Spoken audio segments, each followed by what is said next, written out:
Hey, what's up everybody? Andrew Godsmith here, Godsmith of Chaos, here with an Exodia ruling. I've been playing Exodia a lot lately, and I've came across this almost every time I duel. One of the times, or every time I activate this card. When I first started playing, it was very confusing, because during a match on YouTube, during the example match, they activated it weird, and it was very confusing.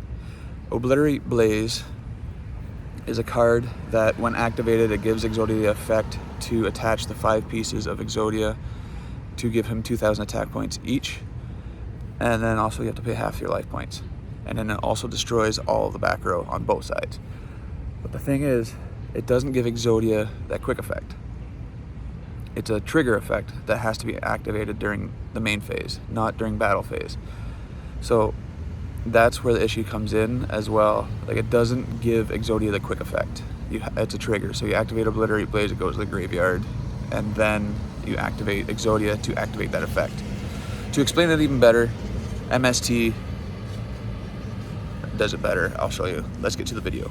Is the one Exodia players. Are they misplaying the card to take games from you that they shouldn't really take? I'm saying it in a very polite way, but it is Exodia, or rather the unstoppable Exodia incarnate that is currently on the field, and the turn player also has a set Obliterate Blaze that they set the previous turn. Okay, so they go into battle phase, and then they activate Obliterate Blaze, and then they, apply that effect, give Exodia that effect, and then they blow up their spells and traps, which includes its own card apparently, and then they try to put the 5 pieces of Exodia onto the field. Let's just say life point wise, since it does matter in this case, let's say life point is at 3,000 and the opponent still has the full 8,000.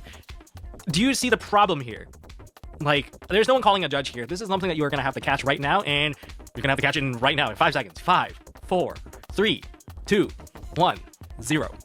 So the issue is the entire resolution was kind of messed up. It is a repairable game state, but in a way that if it's the battle phase, it's not going to repair nicely for the Exodia player 100%, because Obliterate Blaze doesn't give Exodia, or the unstoppable Exodia incarnate, a quick effect. It gives it an ignition effect that you'll have to activate in the main phase. Notice that it does not say quick effect anywhere around there. Just because the spell card is a quick play spell does not necessarily mean the Exodia is also getting a quick effect. So that's number 1. Number 2 is 100%, I kind of blame Konami on this. Why? It's the example duel, because they use those cards in the Austin, Texas NEWCQ, and in that example duel, you should have taken that entire duel with a grain of salt. Just imagine it's an anime duel. It's not like you play Card of Sanctity and everyone draws 6 cards. No, this is kind of a custom effect that was specifically for that particular thing. So Grandpa played Obliterate Blaze and then resolved it, and then activated Forbidden Dress, and then chained basically Exodia to destroy it, which is why people thought it was a quick effect to do so.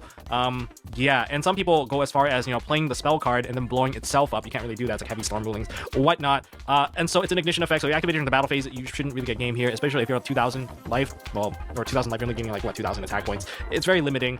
So I've seen some people do it in the battle phase, and then just all of a sudden, hey, I hit you for like, 10,000, attack pierce through your defense, whatever it is. And don't forget, you have to also pay life to play that card. It costs you half your life to activate that effect from Exodia during the main phase. I get that Exodia is still a very powerful card. Just keep in mind, activate it in the main phase so that you can actually do the effect properly. Otherwise, you kind of screw yourself. Activating the Obliterate Blaze does not naturally just wipe all the back row, all right? It's still the monster effect of Exodia at the end of the day, but it gives it to it as an ignition effect, not a quick effect. Don't copy what they did in the NEWC duel. That's all I'm saying. And then you'll save yourself a lot of trouble and maybe not lose games that you would have probably won because they made a huge misplay. It's just like a misplay that turned into a legal play that cost you games, matches, whatever it is.